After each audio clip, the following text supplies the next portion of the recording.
Para los siguientes datos, encontrar una combinación de los 5 agregados y que esa combinación se encuentre dentro de los límites establecidos por Hiram. Y para esa combinación calcular el módulo de finura del agregado total.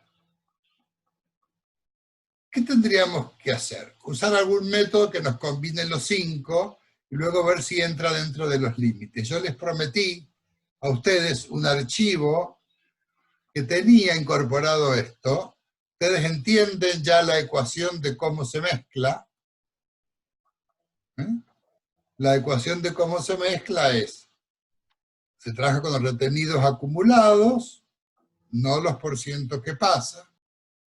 Trabajar con los retenidos acumulados y aplicar la ecuación lineal de mezclas, que el retenido acumulado por d en un tamiz dado, multiplicado por el porcentaje de participación en la mezcla de esta fracción, más el retenido acumulado en ese tamiz para esta otra fracción, por su porcentaje de participación, y así siguiendo, me iba a dar el del conjunto, el de la mezcla.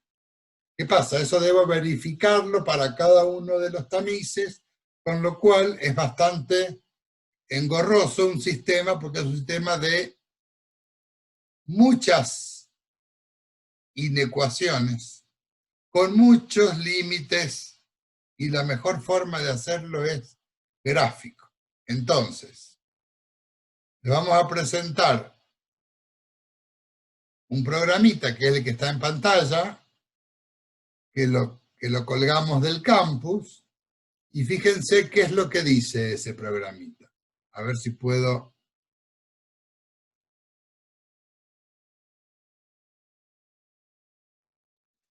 Mezcla de agregados. Fíjense que tiene abajo una serie de pestañas, donde dice datos, mezcla, límites, y fíjense qué es lo que tiene. Acá va a ser la mezcla, acá están los datos de los límites, acá se dibujan las arenas A, B y C según Hiram, acá se dibujan los límites del agregado grueso para distintos tamaños máximos. Dice que yo cambio el tamaño máximo, no acá, lo cambio en la hoja de datos y me cambia las curvas límites de acá. Tengo curvas de agregado total, los datos de la norma Hiram, y tengo también los límites de la norma DIN. Y dentro de los límites de la norma DIN aparece una curvita acá en línea de puntos, que en la mezcla aparecerá con un color fucsia, que es la parábola de Fuller dibujada. Ustedes tengan presente que si no tienen los límites de Hiram o no tienen los límites de DIN, pero son capaces de dibujar la parábola de Fuller, tienen un entorno razonable para intentar hacer una distribución granulométrica. Entonces, en este programita ya tienen cargados los datos y les dicen que van a utilizar 3 fracciones de agregado. Sí. Tienen que tomar como tamaño máximo el último tamiz que deja pasar el 100. No, en realidad el tamaño máximo es el menor tamiz que deja pasar al menos el 95%. ¿Por qué? Porque todos los tamices grandes dejan pasar el 100% de la muestra, o por lo menos el 90%. De esos es el menor. Entonces, esa es la definición de tamaño máximo. Ustedes miran a ojo y dicen, bueno, a ver, fíjense.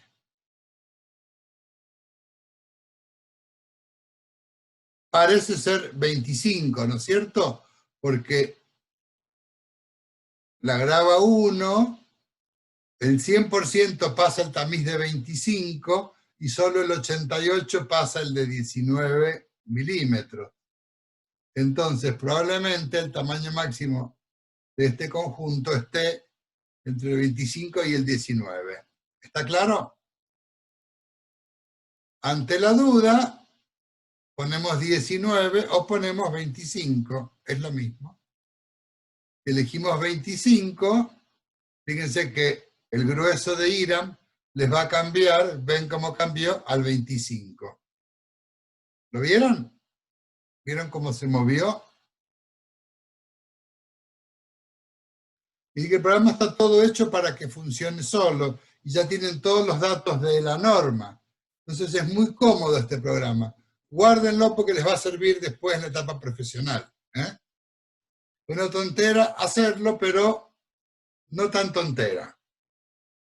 Miren, fíjense si cambiamos acá al 19 y vamos a la curva, ahí se corrió. Cambiamos el dato al 25, vamos a la curva y ahí se modificó. Y que ya les toma todo, entonces vamos a poner en dato, vamos a poner, en lugar de DIM, vamos a poner IRAM, en mayúscula por las dudas, y les digo que vamos a usar una arena triturada, una oriental y una arena fina Paraná, y 2 gravas. Es decir, que son 3 fracciones de fino y 2 de grueso. Entorno IRAM y cargamos la dulometría de las 5 fracciones. Fíjense que abajo tienen el costo por tonelada de cada una de las fracciones. ¿Para qué incluimos el costo acá? Exacto, porque uno podría elegir combinaciones que sean más rentables, menos caras. Por ejemplo, la arena oriental, yo les comenté que es muy cara porque se paga en dólares. Entonces, si yo quiero ver cuál combinación es más económica o buscar dentro de las posibles la más económica, ¿por qué? Porque en general esto no da una solución única, da un conjunto de soluciones posibles. Ya vamos a ir jugando juntos, vamos a ver más de una combinación posible, porque esa es la idea de tener este programa. Me permite jugar. Entonces, ¿qué me pedía? Una combinación de todos que se encuentren dentro de los límites de IRAM. Así que tengo que empezar ahora a mezclar.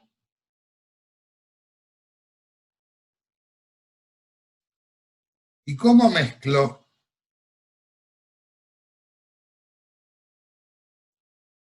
¿Cuál es la más cara? La oriental. Entonces voy a empezar primero y decir, pongo 15, 10 y 15, un 40% de arena y un 60% de grava.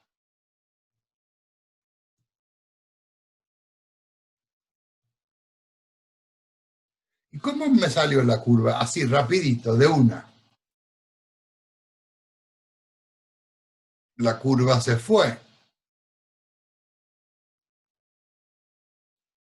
De acá, ¿sí? Se fue del lado grueso porque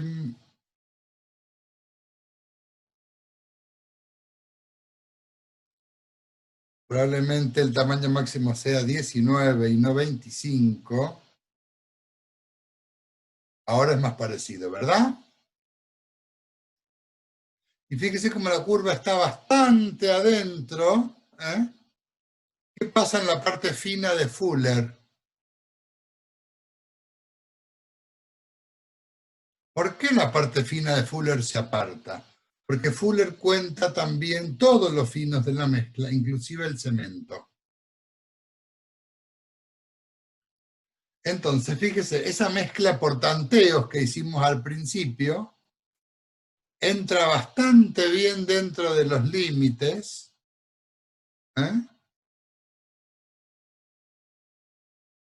¿Lo ven? Yo cambio el límite, por ejemplo, pongo más arena oriental y menos arena Paraná y desplazo algo la curva automáticamente hacia el lado grueso. Saco arena Paraná y aumento una de las gravas, y fíjense, toco la parte gruesa de las curvas, pero casi no toco, estoy apoyándome prácticamente en la curva gruesa del agregado. Y yo diría que casi todas estas cumplen los límites, ¿eh?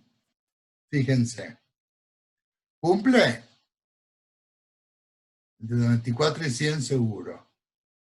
Inclusive cumple este límite, cumple, apenas se pasa de la línea B, este cumple, este está un poquito caído, o sea, un poquito grueso, entró en curva, entró en curva, entró en curva, o sea, es apenas grueso por acá. ¿Cuál es la fracción que mandan los tamices de 4,75 y 2,36? No, hay poco fino. ¿Eh?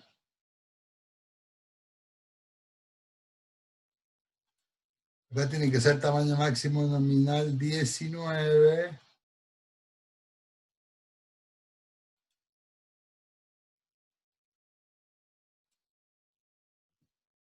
Bien. Entonces,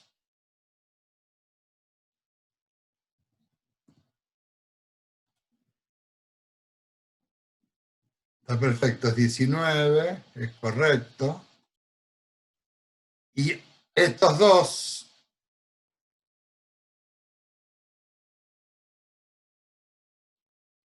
acá hay un problema, ¿no es cierto?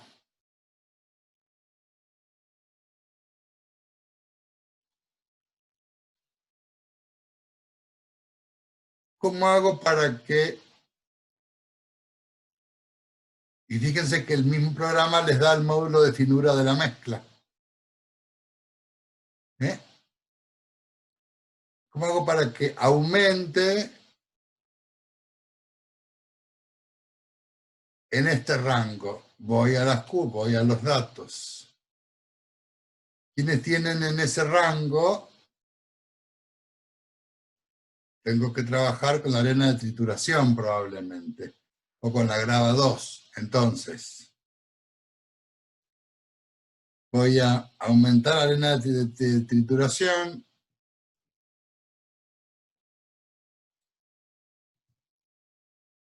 y voy a ir a la grava 2.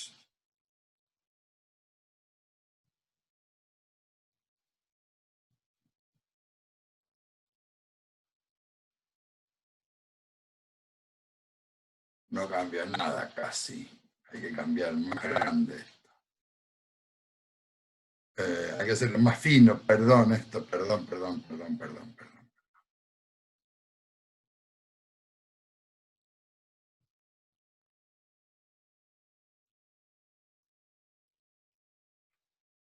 Ahí estamos más cerca, ¿eh? Pues un poquito más de fino acá.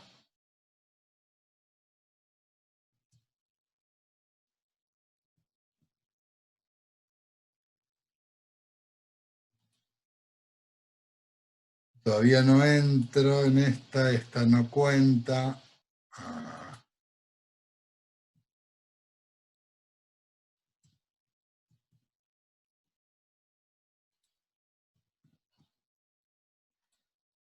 No, voy corrigiendo, subo 2, bajo 2 para que la suma siempre valga 100 y voy controlando. Está casi en el límite. ¿Eh?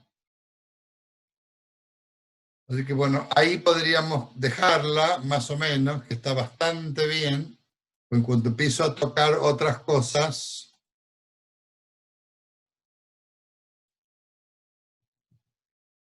de que está a dar muy bien, pero es más cara. Esta prácticamente da, cuando yo lo pongo en 14 acá,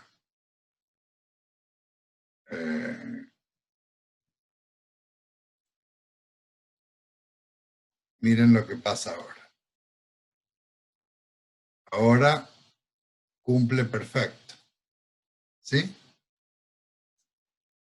Para que cumpliera perfecto, ¿qué me exigió? poner más de arena oriental, pero fíjense el precio de la oriental con respecto a la trituración y más del triple que la arena Paraná.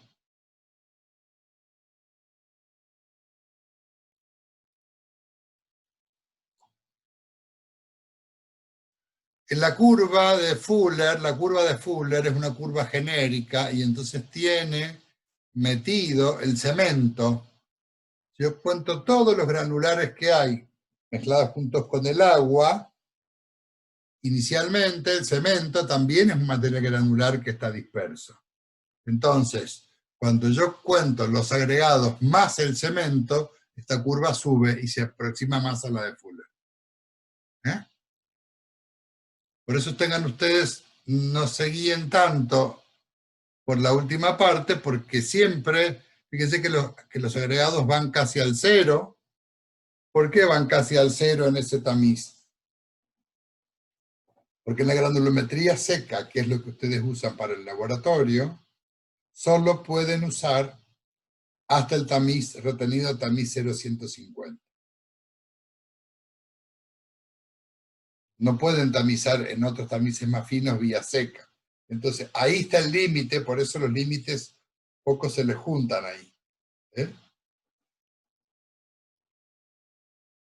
¿Está entendido cómo mezclan? Van tanteando así que la curva de 100 y van viendo cómo se comporta la curva en relación con los límites. ¿Está claro? Ponen los datos en la hoja de datos y en la mezcla van mezclando y van verificando cómo les queda la curva en relación a los límites y lo que ustedes quieren. Y el mismo programa les da el módulo de finura. Fíjense.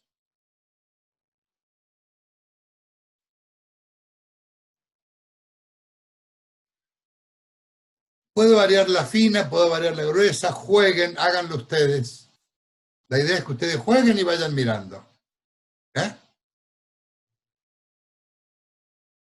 Pero para cada combinación podríamos hacer acá al lado un programita que me dé el precio. Yo le podría asignar a cada arena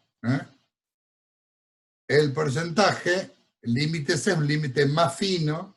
¿Por qué? Porque originalmente teníamos A y B, que es muy estricto, y C es un límite más fino, porque la arena fina Paraná no cumple con ninguno de los límites racionales. Entonces se dijo, caramba, acá hay mucha arena de esa que es muy barata, extendamos al límite, sabemos que es mejor entre A y B, pero toleramos entre A y C.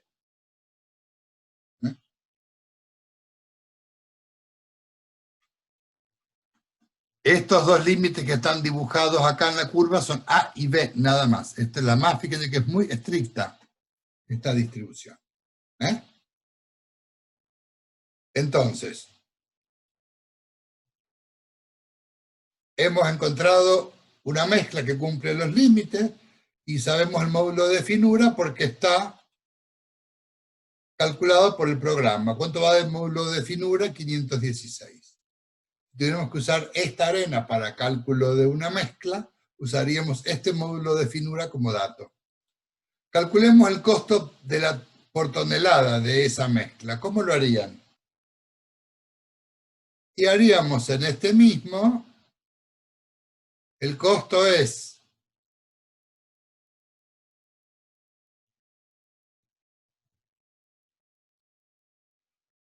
este porcentaje por lo que cuesta la arena de trituración por tonelada, más esto por lo que cuesta por tonelada la arena oriental, más esto por lo que cuesta la de Paraná, más esto por lo que cuesta la grava 1, más esto por lo que cuesta la grava 2.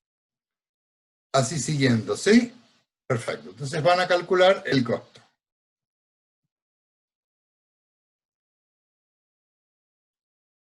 Vamos a completar ahí. Bien. Vamos a la otra pregunta.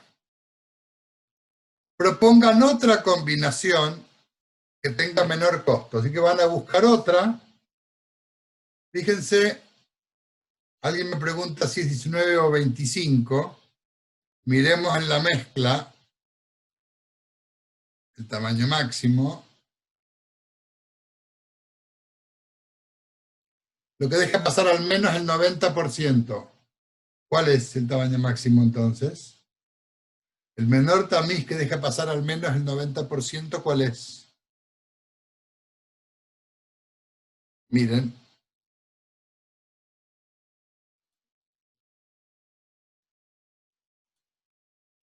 Está puesto 19. ¿Se acuerdan que cuando empezamos me quedaba muy desfasada la curva? Yo pongo acá 25, por ejemplo, porque estoy confundido. Cuando hago la mezcla, fíjense cómo queda desfasada. Es imposible meterlo acá adentro. ¿De acuerdo? ¿Lo ven? Si yo pusiera por equivocación el 25, a ver, yo miro acá y digo, esta fracción tiene un tamaño máximo 25. Uso 25. Cuando lo dibujo, es imposible que yo desplace todo esto para acá. Está muy, muy corrido. ¿Eh? Entonces, suponemos que en realidad esto debería ser 10, y entonces si pongo el 19, fíjense cómo la curva automáticamente se centra en los límites. Y cuando verifico al final, el tamaño máximo es 19, ¿por qué? Porque es el menor tamiz que deja pasar al menos el 90%. Entonces, les pido que alguien me pedía qué pasaba con los límites, a ver cómo eran los límites de DIN. Están inquietos hoy. Vamos a poner DIN acá.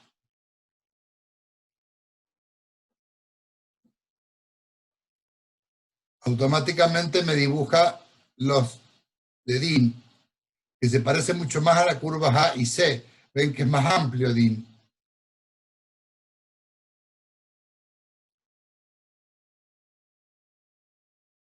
La curva negra es tu mezcla, Sebastián. Es la que se mueve cuando yo muevo los porcentajes. Los límites son estas azules finitas. Y la roja está como al medio, es la parábola de Fuller. La parábola, bueno, la negra podría estar cerca de la parábola de Fuller, pero cuando yo la aproximo más aquí a la parte de abajo, reduzco la demanda de agua, aumento el módulo de finura. Que yo me mueva para un sentido o para otro, depende también del contenido de cemento, depende de la arena que tenga. Por ejemplo, acá tenemos poquita de trituración, no tengo problema, pero si tuviera más de trituración, tendría que pensar en desplazarme más hacia el lado fino para dar mejor cohesión. También depende del contenido de cemento y también depende del precio. La separación de las curvas depende de cada norma, depende de cada país, depende del criterio. Las curvas de DIN simplemente son la de Fuller más un más menos. Fíjense, prácticamente. Una cosa muy importante que les ayuda en la parte profesional. Los límites, los usos granulométricos son orientativos. Todos los reglamentos dicen,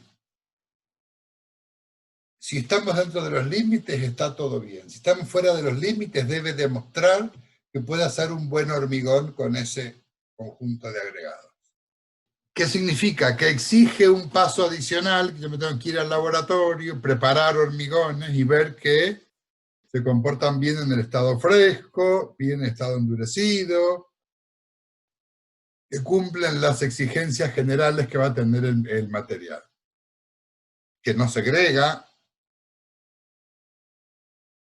Entonces, irme de los límites también tiene su exigencia.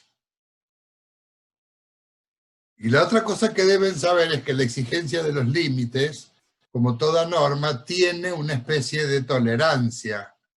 Entonces, uno de los criterios es que dice que la suma de los desvíos en todos los tamices sea menor que tanto.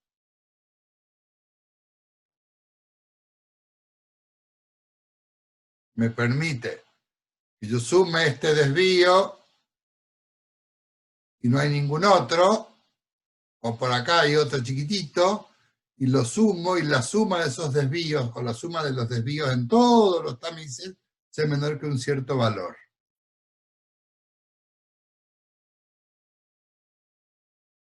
Entonces el cumplimiento no es estricto que esté todo adentro, sino que el cumplimiento es que si hay desvíos, la suma de los desvíos esté acotado. Entonces, hay muchas variantes. Esto no es de cumplimiento estricto, les digo por qué, porque muchas veces las inspecciones no tienen esto muy claro y se ponen a exigir agregados que cumplan los límites, y eso no es una exigencia absoluta. Si ustedes han hecho hormigones, demuestran que funcionan y que cumplen con los requisitos y demás, no es exigencia absoluta del reglamento el cumplimiento de los límites de los usos granulométricos. Es orientativo, es preferencial. Es mejor que estén dentro, pero no es una exigencia. Entonces, proponen otra combinación, descartar la arena oriental y hacer nueva combinación. Bueno, de ahí les preguntan cosas. Vamos al ejercicio 2. Para los datos de humedad y absorción, determinar cuánta agua cede al hormigón por cada 100 kilos de agregado. Si la humedad es mayor que la absorción, tendremos que hacer ¿qué cuenta? ¿Se acuerdan? Peso húmedo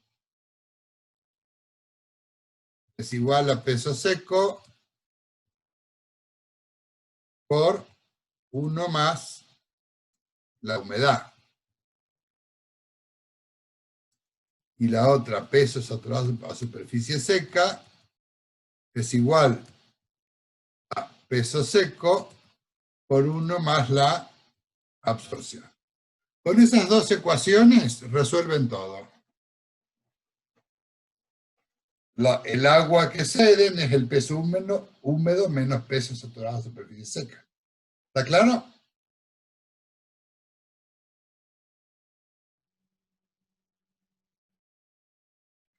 El agua cedida es igual al peso húmedo menos peso SSS. Pero fíjense, cuando la humedad es mayor que la absorción, no tengo dudas, este número es positivo, porque esto es mayor que esto.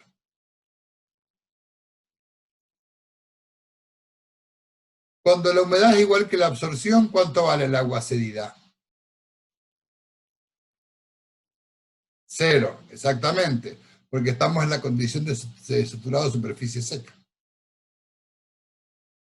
Pero cuando la humedad es menor que la absorción, entonces en ese caso se estima un 0,7 de la diferencia.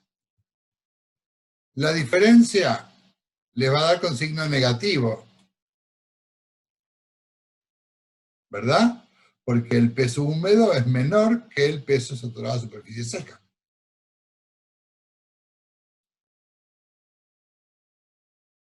¿Está claro eso? Si tengo menos humedad que la absorción, estoy con una saturación parcial.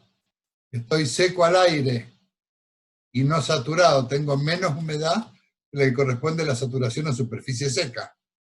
Por lo tanto, el agregado va a absorber agua, no va a ceder agua, va a absorber agua del hormigón. ¿Cuánta agua?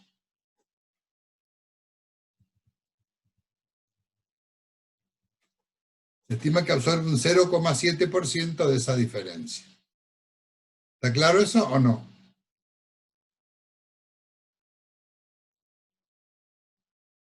Bien. Eso es muy sencillo. Y vamos a hacer Mezclar ya saben, pero vamos a separar un agregado. Y este ejercicio ya lo hicimos en conjunto. ¿Se acuerdan que hicimos un ejercicio de separar un agregado en dos? Sí, esa es teórica, pero te puede dar que está justo con una humedad más o menos como la absorción. Te puede dar eso, es muy raro, pero puede estar muy cercano. Entonces lo importante es que cuando la humedad coincide casi con la absorción, no tenés que, por más que sea un dato difícil de conseguir, pero es posible teóricamente. ¿Se acuerdan de separar un agregado en dos fracciones? A ver, para el ejercicio 3. ¿Cuánto es la fracción de agregado fino? Tengo que ver directamente.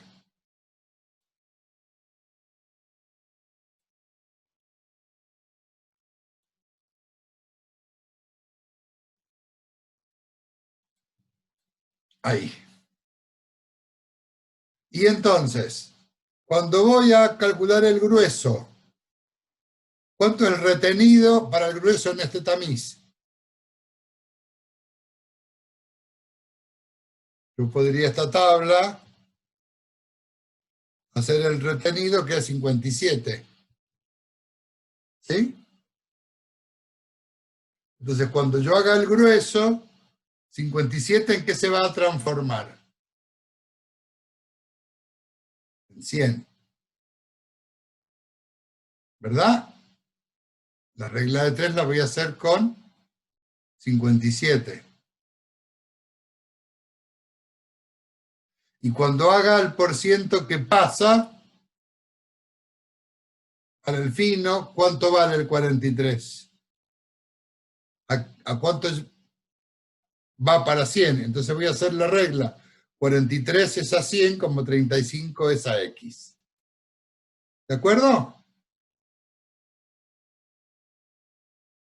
Se animan a hacerlo solos, ¿verdad? Entonces, este ejercicio es la base de toda la parte de agregados de la parte de dosificación. Vamos por que para las materias primas, entonces, la principal es la arcilla, que puede ser más o menos seleccionada en función de las propiedades que vamos a obtener. Cuando necesitamos obtener propiedades especiales, vamos a añadir otros minerales, ya vamos a ver. ¿Cuáles son las propiedades más destacadas de las cerámicas? Bueno, en principio una gran dureza, resistencia a las altas temperaturas, muy buena resistencia química y aislación térmica y eléctrica. Es por eso que habrán visto que para las torres de energía, de transmisión, de distribución de energía eléctrica en general, se colocaban cápsulas de cerámica en la cual se colocaban los elementos que para, bueno, no me acuerdo cómo se llaman, pero se usaban cápsulas. Inclusive hay todavía muchas instalaciones eléctricas que tienen cápsulas de cerámica. Inclusive antiguamente en las casas había fusibles que estaban colocados dentro de cápsulas de cerámica. Bueno, la desventaja principal es que no resisten el impacto y puede haber choque térmico que hace que se rompan también bruscamente. Es decir, es un material frágil. Es una de las cosas que comparte con el hormigón. Bueno, las arcillas, que es las principales materias primas, son aquellas que van a favorecer el moldeado. Ustedes saben que la arcilla tiene un punto de una proporción entre la arcilla y el agua que producen una plasticidad muy singular que favorece que se pueda moldear. Y le da una resistencia en crudo que después va a favorecer para que se mantenga la forma durante la cocción. Las arcillas, en particular los caolines, que son un tipo particular de arcillas, son aquellos que les dan color claro. A su vez disminuyen el coeficiente de dilatación térmica luego de la cocción y aumentan la resistencia mecánica. Es decir, que cuando voy a utilizar caolines como arcillas, como materia prima, voy a obtener propiedades mejores que con arcillas con cualquier arcilla. Este es un tipo particular de arcilla. Después, como minerales que se pueden adicionar, existen los feldespatos. Los feldespatos en general están en las arenas. Bueno, disculpen. Este mineral, feldespato, que hemos hablado mucho en rocas,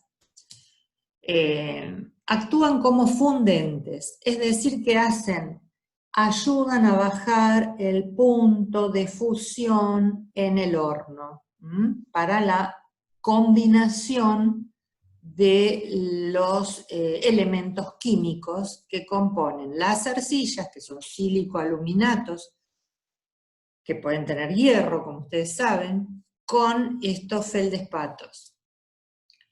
Las arenas feldespáticas pueden llegar a disminuir un poco la plasticidad, porque en realidad la plasticidad la dan las arcillas, pero aumentan la composidad y la permeabilidad, que eso también es una desventaja. Como ventaja es que aumentan la refractariedad. ¿Qué es la refractariedad? Es la resistencia a las altas temperaturas, que en algunos casos son propiedades que se buscan, es decir, por ejemplo, ladrillos refractarios. Las arenas feldespáticas también disminuyen la contracción durante la cocción. La contracción, que sería el cambio de volumen, es decir, mejoran la estabilidad volumétrica, ¿se entiende? Así, Joaquín Marino, es lo que vos preguntas, sí. Bueno, la refractariedad, Mateo, es la resistencia a las altas temperaturas. Habrán escuchado hablar de ladrillos refractarios, de hormigones refractarios o morteros refractarios. Es decir, que soportan muy bien las temperaturas, sin romperse, que esa es la idea. Vamos a darle unos minutos a este punto, un poquito más adelante. Bueno, fundamentalmente entonces tenemos arcillas, que si son caolines tienen otras propiedades un poco mejoradas, y los feldespatos que actúan como fundentes, y cambian estas propiedades que les estaba mencionando recién. Bueno, ¿cuál es el proceso de preparación de los materiales cerámicos? Lo primero, bueno, es extracción en la cantera, lo vamos a ver en un video. Una vez que ya está la extracción de la arcilla en la cantera, transportada, homogeneizada, a veces hay que hacer algún tipo de molienda o tamizado, más que nada, se prepara la pasta. ¿La pasta con qué? Con agua. Para lograr una consistencia, porque como decíamos antes, las arcillas tienen un límite plástico, ¿no es cierto?, que es lo que se busca en estos casos para hacer un moldeado. Las piezas se van a armar por moldeado, que puede ser prensado, moldeado, bueno, o extrusión, es decir, como cuando hacemos un churro, ¿no? Que empujamos un émbolo y sale el producto. Ahí después van a ver cómo sale. Posteriormente, como eso tiene mucha humedad, y si lo metiéramos directamente en el horno, la pérdida de humedad tardaría mucho en perder toda la humedad, pero además se corre el riesgo de que sea despareja. Y eso puede producir concentración de tensiones por un diferencial de movimiento de humedad en la pieza. Entonces, lo que se hace, en principio, una vez que está moldeada, prensada o extruida la pieza, es secarla en forma lo más homogénea posible a alrededor de 120 grados. En algunas piezas se les puede añadir un proceso de vitrificación o esmaltado. Pero bueno, la mayoría de los cerámicos que utilizamos para la construcción, los más comunes, los ladrillos, las tejas y todo eso, son sin, a veces sí, las tejas pueden tener un vidriado o esmaltado, pero los ladrillos no, simplemente se secan y el proceso posterior es cocción en hornos, donde se va a lograr la transformación definitiva. Es decir, se logran los enlaces entre los sílico-aluminatos, si hay hierros, si hay feldespatos, bueno. Y se van a producir esos enlaces que son muy resistentes, pero también muy fáciles de romper. O sea, muy frágiles de romper. La cocción en los hornos está en temperaturas que van de 900 a 1000 grados. Acá vamos a ver un esquema típico de fabricación, donde tenemos acá las pilas de arcillas, mediante una banda transportadora, se pasa por molinos, otra banda transportadora, va a una tolva y pasa a un tamiz. Este es un elevador, bueno, estos son partes que pueden ser a veces diferentes. Esto es un esquema típico, ¿no es cierto? Pasa por un tamizado para que haya un tamaño uniforme de partícula, porque si las partículas no son muy uniformes, puede ser que haya partículas que no tomen contacto con el agua perfectamente, ¿no? Entonces, bueno, hay una mezcladora que hace que la mezcla sea lo más homogénea posible y pasa directamente a la extrusora o lo que fuere, si es una prensa o si es otro tipo de molde. Después de la extrusora pasa a un horno de secado. Esto a veces puede ser, o sea, que está un tiempo en ese horno y después las movemos hacia el horno definitivo, donde va a producirse el proceso de cocción, o puede ser que sea ya un horno de túnel que las piezas van siendo llevadas por carritos y van entrando y saliendo ya secas, ¿cierto? Con un tiempo, una velocidad, etc. Después del proceso de secado, pasa al horno, que también puede ser diferente ese horno, donde se va a producir la cocción, como decíamos. Después va al control de calidad, o también puede haber control de calidad entre la etapa de extrusión o de prensado y corte antes del secado. Después del secado, lo ideal es eso, y, por supuesto, después de la cocción. Bueno, una vez que se hizo el control de calidad, se desechan las piezas rotas, se procede al empaque y almacenamiento. La ventaja que tienen estos productos es que, en realidad, en 24 horas, 26 horas, podemos tener ya la pieza lista para su uso. La desventaja es que es un material muy frágil y que puede tener imperfecciones por heterogeneidades mismas del material y del secado, de la cocción. Y si tenemos un exceso de agua, las piezas se pueden llegar a deformar, y si tenemos agua en defecto, las piezas puede ser que no se extruyan con las dimensiones o con la facilidad que corresponde. Y que tampoco el proceso de secado y cocción sea de lo más homogéneo. Bueno, o sea, las desventajas, además, es que tiene mucha pérdida este material. O sea, no hay o sea, por más control de calidad que haya, es un material que suele tener bastante pérdida. Lo que tiene también de desventaja es que ese material que se desecha se puede volver a reprocesar.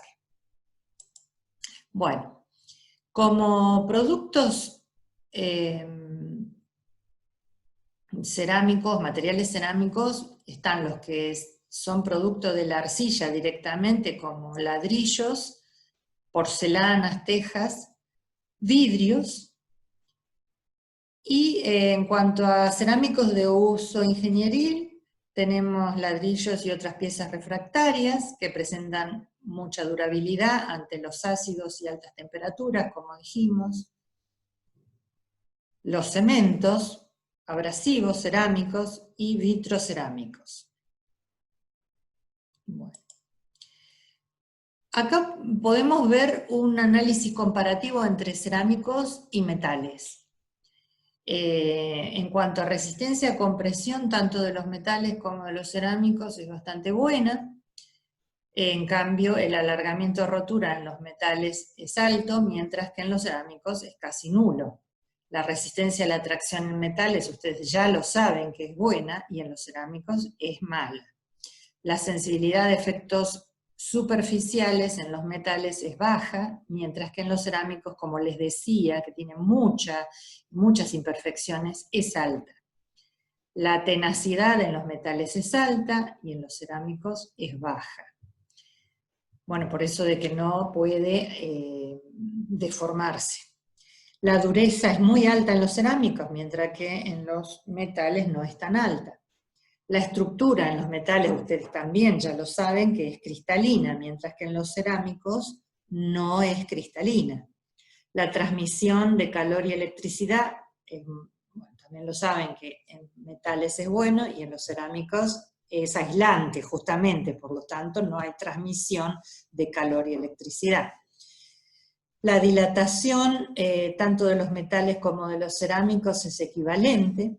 El choque térmico, como lo mencioné antes, en metales es relativamente bueno, mientras que en los cerámicos es malo. Y la resistencia a las altas temperaturas en los metales es malo, y en los cerámicos es bueno, como lo veníamos diciendo. Bueno, vamos a ver así algunos de los productos, como los ladrillos cerámicos, que tenemos diferentes tipos. Los que se usan para tabiquería, los que se usan como estos, o los que son portantes, como estos. Bueno, como pueden ver acá, ladrillo a la vista, ¿no es cierto? Bueno, ahora vemos, tratamos de ver el video, ¿no? Ah, bueno, tengo preguntas en el chat. Bueno, a ver qué decían antes de... ¿Qué es la dilatación lineal? Bueno, es el cambio de dimensión en una sola dirección. Dilatación lineal, no volumétrica. Pérdidas en los ladrillos de fabricación, es muy alta la pérdida en los ladrillos de fabricación manual también, y la heterogeneidad, por supuesto. ¿Cuál es la diferencia entre un secado y una cocción? Bueno, el secado es a temperatura de 100 grados, 120, para eliminar la humedad, Ramiro, disculpa, y después la cocción es a 1000 grados aproximadamente para que se produzcan los enlaces entre los elementos químicos. ¿Sí? ¿Está bien? ¿Por qué no puede? Tenemos un montón. Bueno, refractariedad ya lo expliqué, Mateo. Juan Cruz, el fundente es para bajar el punto de fusión en el horno. Correcto. Mateo Coloto, ¿por qué no puede entrar húmeda? Bueno, primero porque sería antieconómico. Tardaría mucho tiempo en, primero, eliminar la humedad y después en producirse las combinaciones químicas.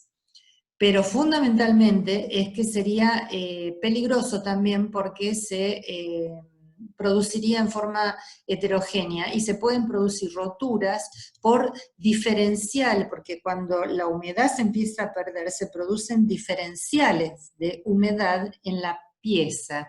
Entonces, hay partes que van a estar más húmedas y partes que van a estar más secas. Eso va a producir tensiones de tracción que van a producir roturas. Y suele pasar mucho en las cerámicas, sobre todo si están mal secadas y mal cocidas, que les pudo haber pasado o habrán escuchado que a alguien le pasó, que explotan. Y es por un proceso de fabricación deficiente. Mateo, bueno, yo estoy viendo solamente los que voy corrigiendo. A ver. ¿Cuál es la diferencia entre un secado y una cocción? Eso creo que lo expliqué. Sí, también, gracias. Bueno, seguimos entonces con el video, ¿sí?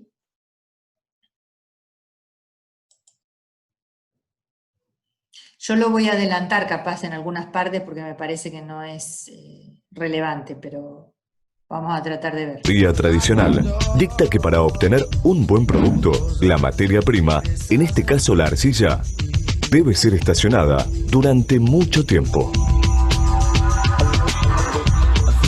Esta arcilla se obtiene en canteras aptas para una explotación intensiva, totalmente opuestas a las utilizadas en explotación extensiva, que inutilizan campos con presencia de suelos fértiles y de tierras aptas para la industria agropecuaria.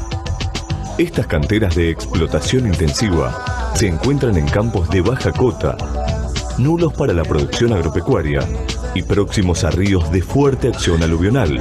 Su explotación no altera el ecosistema circundante y da lugar posteriormente a otros usos de los terrenos que de otro modo serían irrecuperables. La arcilla así obtenida llega a nuestras plantas ubicadas, una en el Parque Industrial de Pilar, otra en la ciudad de Quilmes y otra en Los Hornos. La última cinta transportadora lleva la arcilla hacia la extrusora o choricera, en la jerga cerámica, siendo estas las más importantes y únicas en su tipo en el país. Con una presión de 20 kilos por centímetro cuadrado a boca de molde, se produce la extrusión de los ladrillos. Los moldes especialmente diseñados son continuamente controlados para obtener la más alta calidad del extruido y garantizar la perfección de los ladrillos. Las barras de extrusión se desplazan sobre rodillos hacia la cortadora que, comandada digitalmente, garantiza la exactitud del largo de los ladrillos. La industria de la construcción exige materiales cada vez más perfectos y así un ladrillo debe ser igual a otro, ahorrando material y mano de obra.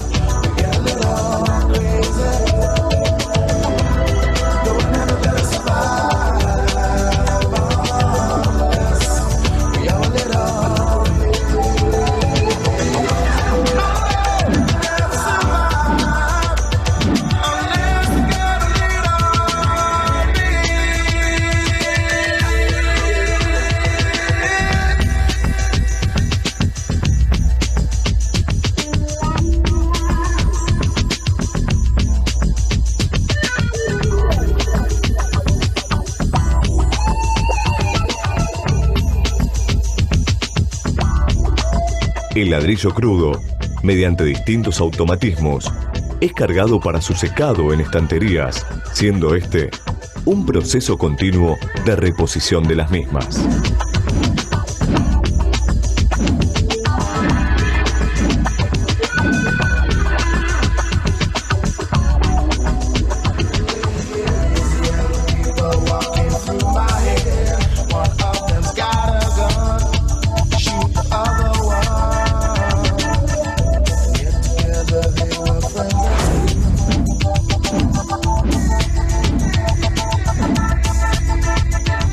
Ya en el secadero, mediante la acción de potentes ventiladores axiales y de calor durante un tiempo promedio de 17 horas, los ladrillos perderán toda su humedad.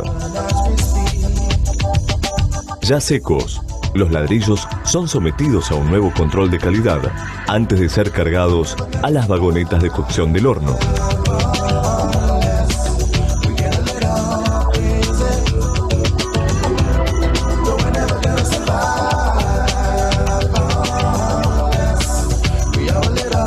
parte de los automatismos constituyen un poderoso control de calidad, ya que someten a los ladrillos, en sus distintos movimientos, a condiciones de trabajo poco usuales.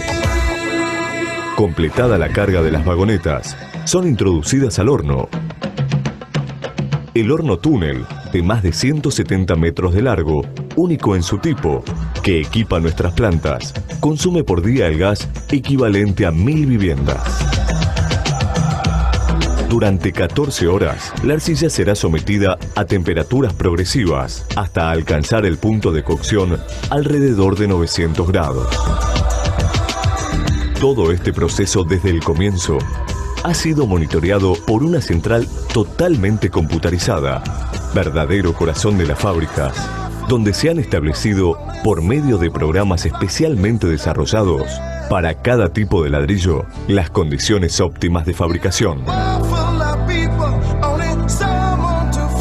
Una vez cocidos los ladrillos, se descargan en las vagonetas y se colocan sobre tarimas de madera, conformando un pallet de aproximadamente 1 metro cúbico.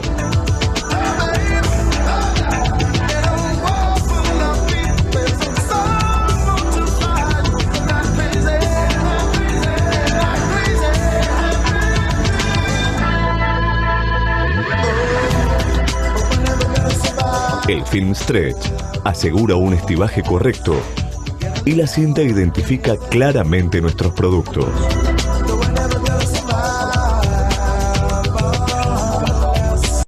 ¿En qué etapa se les da forma a los ladrillos? Bueno, vieron cuando se hace la mezcla y se pasa por una extrusora, se llama, es donde se coloca esa mezcla y se empuja, y va pasando por los moldes, y va saliendo el chorizo, llamémosle, con las diferentes formas, con los agujeritos o sin los agujeritos, depende cómo sea el tipo de ladrillo en este caso, o de pieza.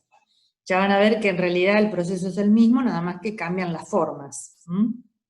Vamos a seguir entonces. ¿Dónde estábamos? Acá. Bueno. Acá están viendo, ¿no? ¿Dónde está? Ay, sí, acá está. Bueno. Entonces,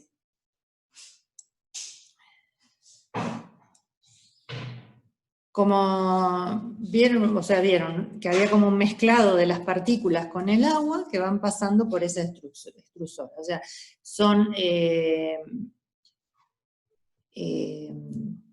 se moldea de distintas maneras, como dijimos, o por prensado, o por extruido, o por meterlo en moldes directamente. El secado elimina la humedad, como dijimos, y luego pasa a una cocción a muy alta temperatura, con lo cual se entrelazan las partículas, los elementos químicos. Se producen los enlaces atómicos, ¿sí?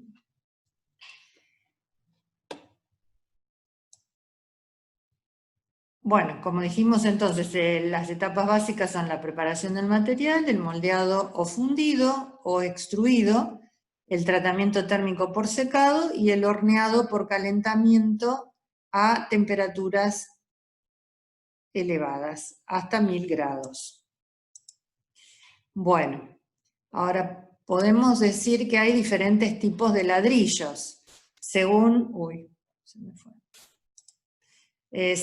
el uso y la forma, según la resistencia a la compresión, la absorción de agua, la resistencia al congelamiento y deshielo. A medida que se incrementa la temperatura de cocción, va a aumentar la resistencia, va a disminuir la porosidad y los ladrillos en general van a ser más oscuros. Según su terminación y propiedades, en general los que se utilizan para fachadas son más oscuros, densos, y con mayor resistencia que los comunes, debido a las temperaturas de cocción más elevadas. Deben tener una absorción de agua menor al 10%, una mayor resistencia a la compresión, una mejor terminación y uniformidad de tamaños. Y la resistencia a la compresión debe ser mayor a 5 megapascal. En cambio, los ladrillos comunes van a tener mayor porosidad, menor resistencia a compresión y absorción en el orden del 15%. Bueno, en cuanto a la forma, vamos a tener ladrillos perforados, que se definen aquellos cuyas perforaciones superen más del 10% de la superficie. Son ladrillos con perforaciones así en vertical. Ustedes pueden ver acá abajo cómo se colocan estos ladrillos. Hay diferentes terminaciones externas, esto es lo que se va a ver. Y fíjense que esta es lisa y esta es ranurada. En general se utilizan para fachadas de ladrillo vista, revestimientos o albañilería interior. Después tenemos el ladrillo macizo, el tradicional, el artesanal, que también se hace en forma industrial, ¿cierto? Y también puede haber, se denomina macizos aquellos que tengan menos del 10% de perforaciones, o sea, puede haber algunos agujeros, pero no tanto como los anteriores. En general se utilizan para hacer muros. Después tenemos los ladrillos huecos, pero fíjense que los huecos son en este sentido, o sea, se colocan así, como están puestos acá, excepto este. Bueno. Son aquellos que tienen perforaciones en el canto, es decir, en los laterales, que reducen el volumen de cerámica empleado. Se utilizan en general para tabiques no portantes, es decir, para albañilería interior. Es decir, no portante significa que no van a soportar cargas, sino que va a haber una estructura que esté soportando esas cargas. A veces esa estructura puede ser de hormigón, puede ser de otros ladrillos sí portantes. O sea que hay una combinación de mampostería que es muy variada, ¿no? Sistemas constructivos que pueden ser muy variados. Bueno, pasamos a las tejas. Fíjense que acá tenemos un ejemplo de, bueno, tejas. Hay diferentes tipos de tejas. Son de arcilla, cocidas, pueden ser acanaladas o planas, pueden ser con esmalte o sin esmalte. ¿Para qué se utilizan? Bueno, para hacer techos, que en general permitan escurrir el agua. Lo que pueden ver acá es una máquina un poquito más pequeña para hacer para fabricar estas tejas. Fíjense que está saliendo ahí, por acá se entra el material, y acá está el molde, que por prensado hace que tenga esa forma. No tienen... Bueno, acá pueden ver un horno de túnel que está sacando las tejas. Y acá las están almacenando. Este tipo particular de tejas, las coloniales. Bueno. A ver, acá hay preguntas.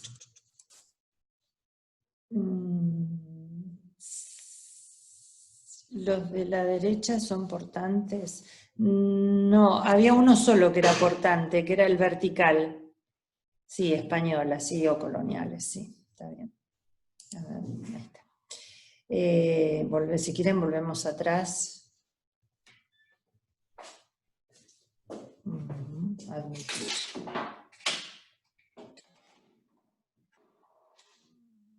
Propiedades físicas y mecánicas.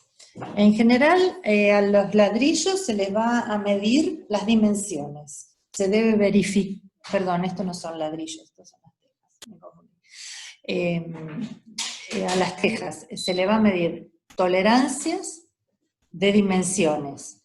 A las que son acanaladas se les mide la flecha. La permeabilidad, porque es muy importante en el caso de estas piezas que tienen que resistir las lluvias. Entonces tiene valores promedio y valores individuales, que están medidos en volumen por área por día, dice. Después, resistencia a las heladas. Se somete a 25 ciclos de congelamiento y deshielo, de congelamiento a -9 grados, y la pérdida de masa luego de los 25 ciclos tiene que ser menor al 3%. Y la carga de rotura-flexión tiene que ser mayor a 1000 newtons, sin tener escamados superficiales que superen los 7 milímetros. Ahora, no solamente escamados, la norma dice un montón de defectos que se pueden producir que no serían admitidos. Bueno, pero esto es como para que ustedes sepan cuáles son las propiedades que deben cumplir. Dimensiones, tolerancia, permeabilidad, resistencia a las heladas. Absorción de agua, que va a ser por inmersión y que tiene que ser menor al 15%. Y la resistencia a flexión, fíjense que después de la rotura del congelamiento y deshielo, tiene que ser mayor a 1000, pero antes tiene que ser mayor a 1200. También se le mide resistencia al impacto, que deben soportar sin roturas ni descascaramientos pruebas de impacto de una esfera metálica de 200 gramos que va a caer sobre la teja. Bueno, y hay una norma que nos dice todo esto. En el sur no sirven mucho las tejas.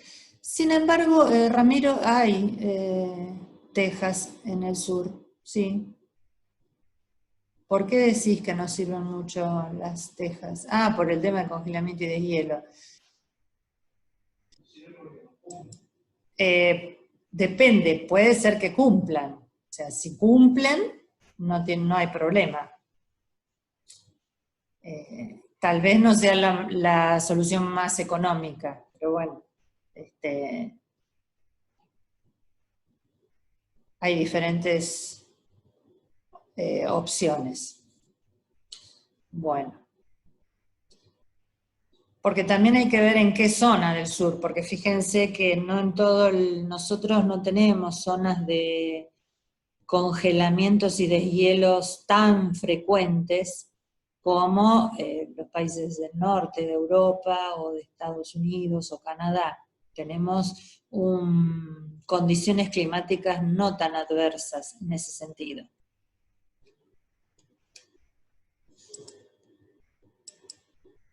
Bueno, y para medir la resistencia a flexión, fíjense que hay un esquema, un dispositivo, cómo se aplica la carga, ¿no? Acá se aplica, este es el punto de aplicación de la carga. Y se apoya sobre cuñas de madera, sobre dos apoyos, o sea, es la teja así en forma transversal, apoyada sobre dos varillas, y en el centro se aplica, también con una varilla que va calcando la forma de la teja, se aplica la carga. Esto simplemente como para que ustedes lo imaginen. Bueno, pasamos ahora a los ladrillos refractarios. Los ladrillos refractarios, como dije antes, son aquellos que van a resistir altas temperaturas, elevadas temperaturas. En general van a contener kaolinita, o sea, kaolín, que tiene óxido de aluminio, dióxido de silicio y agua, ¿no? Como ingrediente principal. Se fabrican a partir de arcilla precocida, para obtener un producto más estable dimensionalmente. Es decir, la arcilla ya está precocida, o sea, ya tiene un proceso anterior. Como resistencia a la compresión es menor, o sea, no son ladrillos que deban soportar cargas. Por lo tanto, no es necesario que tengan tanta resistencia a la compresión, porque ¿cuál es el fin de los ladrillos refractarios? Soportar las temperaturas. Y eso incluye a un montón de aplicaciones, como por ejemplo para proteger estructuras también.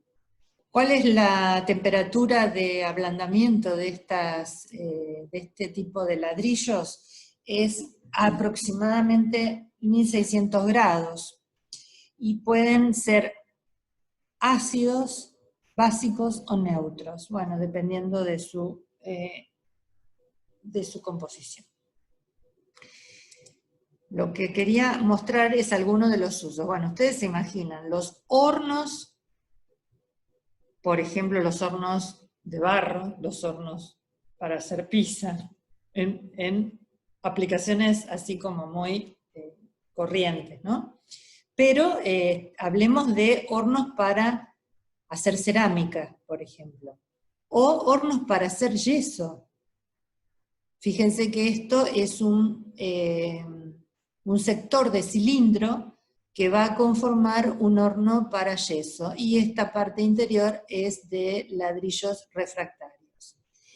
Y algo que hemos visto y que nos interesa mucho es el tema de la fabricación del cemento. El horno de cemento, que es un horno que puede ser de 50 a 100 metros de largo, y que es metálico. Si tiene que soportar temperaturas de 1500 grados, imagínense que el acero no resistiría, con lo cual por dentro va recubierto por una capa de ladrillos refractarios. Esos ladrillos refractarios tienen una vida útil, por lo cual se deben renovar periódicamente. Entonces, una vez al año se hacen una parada de horno y se reemplazan los ladrillos refractarios, que es mucho más barato eso que, por supuesto, cambiar el horno o partes del horno, porque se estropee. Ojo que hay casos en los cuales puede haber mal funcionamiento, roturas de ladrillos, y entonces se ve afectada la carcasa del horno, con lo cual hay que hacer un control muy estricto de estas reposiciones de ladrillos. Y bueno, y las parrillas para hacer asado también están hechas con ladrillos refractarios, ¿no es cierto? Bueno, otro elemento que también es cerámico son las baldosas cerámicas. Que, bueno, la característica en este caso es que en general son prensadas. Son de poco espesor y se utilizan para revestimientos de paredes, pisos o cualquier elemento constructivo. También se obtienen a partir de arcillas y algunos minerales inorgánicos, que le pueden dar el color, que le puede dar alguna propiedad mayor de dureza, como decíamos antes. Acá podemos ver la clasificación de las baldosas cerámicas. En función del modelado puede haber baldosas extruidas o prensadas. Puede haber extruidas, es así como dijimos, con una masa que va metiéndose adentro de un molde que va siendo empujada y a presión va saliendo del otro lado. Lo que pasa es que las baldosas extruidas no es tan frecuente porque tienen espesores muy pequeños. Lo más común son baldosas prensadas. Después se pueden clasificar en función de la absorción de agua, porque depende el uso que le vayamos a dar, no vale la pena capaz gastar, mejorar la calidad de la absorción. Entonces, dependiendo del uso, puede ser absorción muy baja, absorción baja, media o alta. Entonces, donde mayor impermeabilidad se requiera, se van a utilizar baldosas de absorción más baja. Y en función del uso puede ser para revestimiento cerámico, para pavimento cerámico, como dijimos, para fachadas, para baldosas especiales. Y bueno, para obtener menores absorciones, algunas baldosas son sometidas, como dijimos, a esmaltados, vitrificados, o alguna otra aplicación de minerales que le va a dar el color o la textura que se requiera. Y lo más importante en el caso de las baldosas va a ser la resistencia a la abrasión. Y vamos a ver que hay una clasificación que va de 1 a 5 en función de los resultados que den en el ensayo de desgaste Dorri. Recuerdan que lo vimos cuando vimos rocas. Entonces, va de 1 a 5, o sea, de menor a mayor tránsito. O sea, para tránsito moderado débil hasta tránsito fuerte, donde puede haber mucho desgaste. Ustedes están empezando a ver cómo se van uniendo algunos temas, o sea que presten atención que se van cerrando algunos temas y van a poder después hacer una integración total de los conceptos. Bueno, algo que ustedes también deben escuchar mucho, porcelanato. Ahora está muy de moda el porcelanato. ¿Qué es el porcelanato? Bueno, son recubrimientos también para pisos y paredes de mucha durabilidad y dureza, con materias primas más controladas, más puras, con condiciones de mayor temperatura y presión. Bueno, ¿cuáles son las materias primas? Feldespatos, kaolín, cuarzos. Y bueno, y hay una variedad enorme, una gran durabilidad sobre todo, pero también una gran fragilidad.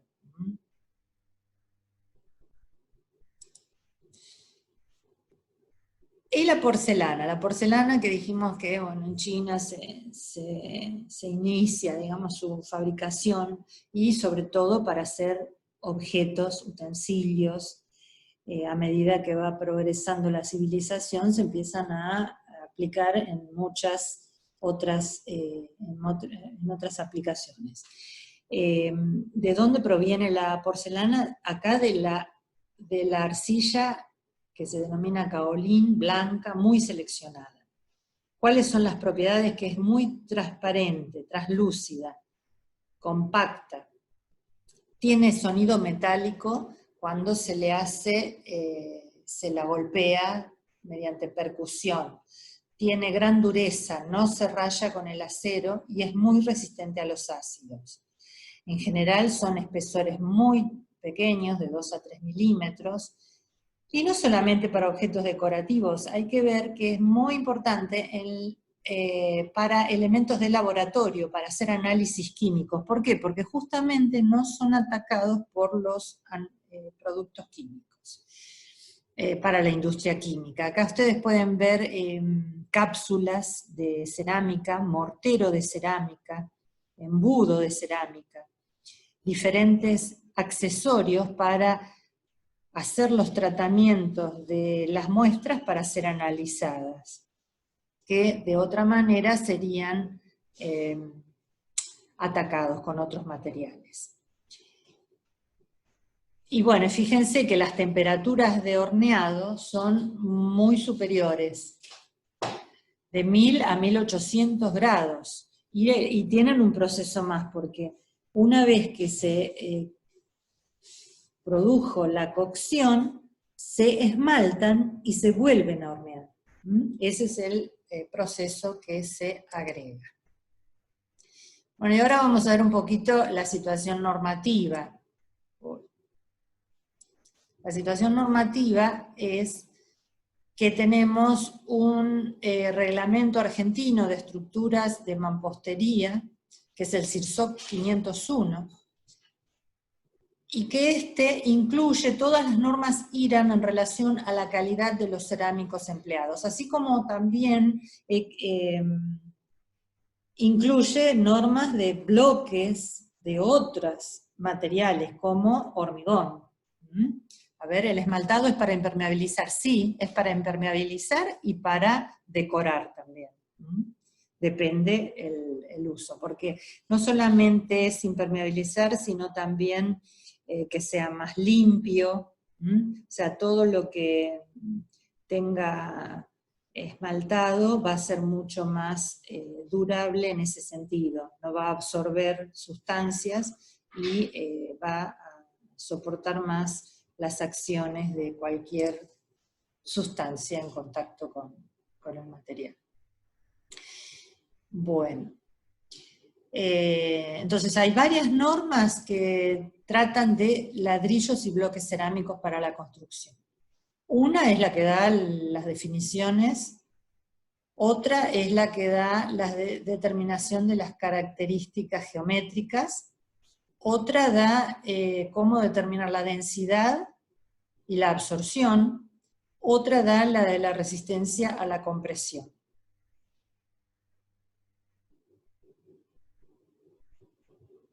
Densidad y absorción, sí. Y después tenemos otra norma que da los requisitos, sí, los requisitos, me estaba faltando, o sea, tenemos la primera con nomenclatura y definiciones, la última tiene los requisitos para ladrillos y bloques cerámicos perforados y huecos para la construcción. Bueno. Después tenemos otros tipos de, bueno, acá sigue con los métodos. Uno que es la capacidad de succión en ladrillos y bloques, la resistencia a la intemperie. Después, métodos de determinación de eflorescencia. ¿Qué es la eflorescencia? Ese es un punto que vale para muchos temas. Para el hormigón también vamos a hablar de eflorescencias. Para bloques de hormigón también, para morteros vamos a hablar de eflorescencias. Eflorescencias son esas manchas blanquecinas que solemos ver en muros, en tabiques de hormigón, en tanques de agua, en ladrillos cerámicos, en morteros de asiento que unen ladrillos cerámicos. ¿Qué son esas eflorescencias? A ver, ¿alguno recuerda haber visto? No, en realidad hay también, sí, humedad puede ser, pero hay particularmente, esas eflorescencias son síntomas de cristalización de sales, es decir, que hay agua que está transportando sales que cuando se secan, primero mojan y después cuando se secan dejan la mancha. Y en el particular caso de los ladrillos puede ser que en la materia prima tenga sulfatos, por ejemplo, y esos sulfatos eflorecen, digamos, hacen estas manchas después, en contacto con humedad. Bueno, después está el método de resistencia a la... ¿Entendieron lo de las eflorescencias? En hormigón es otra cosa, es la cristalización de sales en algún caso, en otras es la carbonatación, primero lixiviación y luego carbonatación. Pero la palabra en realidad describe un manchado blanquecino. ¿Sí? ¿Se entendió? Después lo otro que se hace es método de adherencia, que también vimos un poquito cuando vimos morteros, vimos el esquemita de uno de los métodos de adherencia.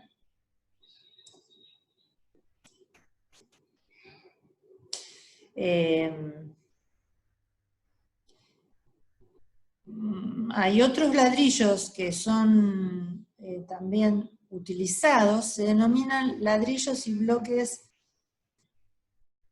para forjados, se llaman. No sé si habrán visto alguna vez, vieron que se suele utilizar viguetas para hacer techos, y entre medio se colocan estos ladrillos que se les llama también ladrillos sapo. Tienen una formita como de No tengo ninguna foto acá. Bueno, ahora voy a buscar. O puedo tratar de dibujar acá. A ver si puedo. A ver. De acá, esto. Pluma, dice acá. Vamos a ver. Los ladrillos forjados son así. Aproximadamente, ¿no?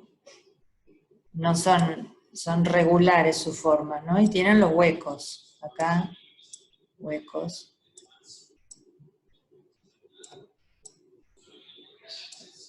Está mal dibujado, chicos, obvio. Pero después, si lo buscamos en internet, vemos una foto linda. ¿Sí?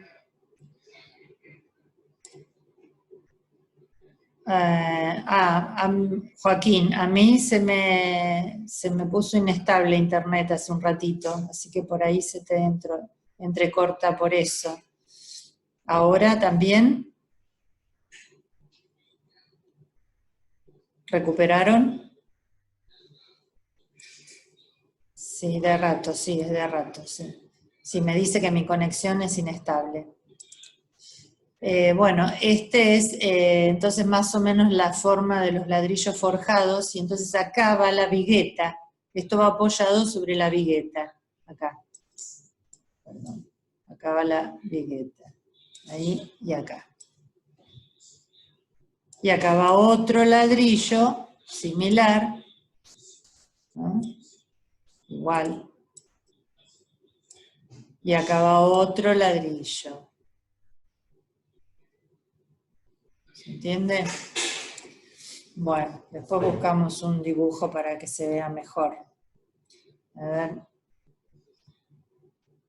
Bueno, después hay normas de tejas que ya las vimos. Esto voy a hacer escape. Ahí está. Bueno. Estos son los ladrillos. Vamos, estoy filmando para YouTube. Dale, dale, vamos niños. ¿Ven? Viene a la orilla. Ahí están las viguetas y los ladrillos apoyados. Y con eso se hace el techo. ¿Lo ven ahí? Dale, John.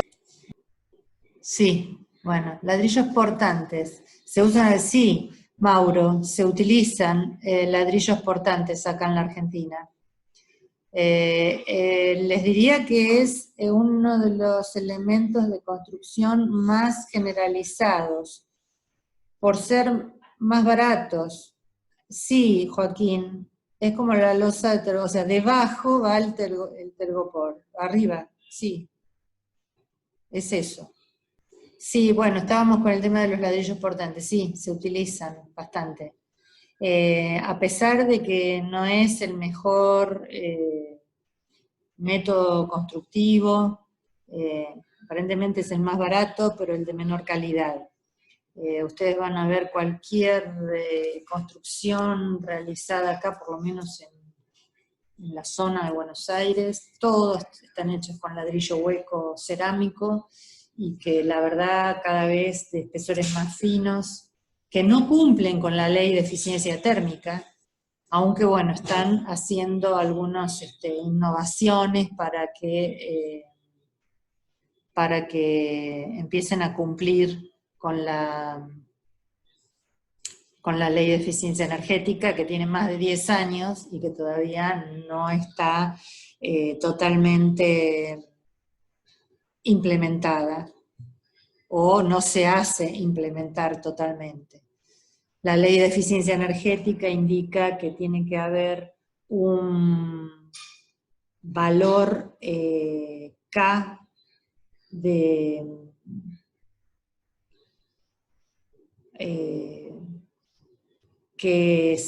que tiene que ser cumplido no por un elemento de la construcción, sino por todo el conjunto del sistema constructivo.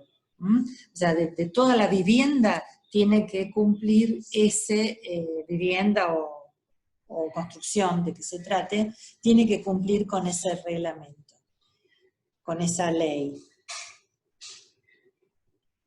Pero bueno, acá cuesta bastante. ¿Y por dónde está la gran falla? Por las juntas de unión de los ladrillos en general, es donde mayor problema pueden tener. Bueno, ¿alguna consulta? ¿Cómo anduvieron con el tema de granulometría? ¿Vieron el tema de las mezclas? No es muy difícil, pero bueno, tienen que, aparte de hacer bien las cuentas, tienen que pensar lo que están haciendo, usar el criterio, ¿no? Lleva tiempo, pero se entiende. Bueno, muy bien. Tienen que pensar también en la parte de agregados, el tema de la humedad, cómo restar el agua, cómo sumar el agua. Practiquen eso también, porque eso es fundamental para dosificación, para calcular la cantidad de agua que realmente tienen que incorporar a la mezcla. Acuérdense que el agua de amasado es el agua que traen los agregados más el agua que ponemos aparte. A ver, de algo del premio, mirando el gráfico, ¿cómo me doy cuenta de cuál es el tamaño máximo del agregado? El tamaño máximo del agregado está definido como la abertura la abertura del menor tamiz que deja pasar más del 95% del total del agregado. Entonces, si nosotros en el gráfico trazamos una horizontal por 95 y vemos a qué vertical corta, a qué vertical que corresponde a una abertura de tamiz va a corresponder a ese tamiz, al más cercano, ¿no es cierto? Pero también lo pueden sacar de la tabla directamente. No sé, ¿quieren que veamos eso? El ejemplo, a ver, yo tengo agregados. ¿Qué tengo acá? No, esto no es. Descargas, ejercicios agregados. Por ejemplo, acá vamos a compartir pantalla. Compartir pantalla. Agregados, acá. Acá. Cuando tenemos agregado grueso, porque para el agregado fino no hay tamaño máximo, ¿sí? No pongan tamaño máximo del agregado fino. ¿Para cuál hay tamaño máximo? Para los agregados gruesos y para los agregados totales, es decir, para la combinación de los finos con los gruesos. Entonces, fíjense en la grava 1. Tenemos que pasa 100, 100, 100, 100. O sea, si nosotros decimos más del 95%, bueno, todos los que son 100 deberían ser tamaño máximo, pero no. Digo, el menor de menor abertura que deja pasar más del 95%. Fíjense acá, el de menor abertura es el de 25 milímetros. Pero bueno, acá entienden, ¿no?, cuál es el tamaño máximo. 88,2 ya no es. O sea, 19 milímetros ya no es. Es 25 milímetros en la grava 1. Y en la grava 2, ¿cuál es? 19, perfecto, sí.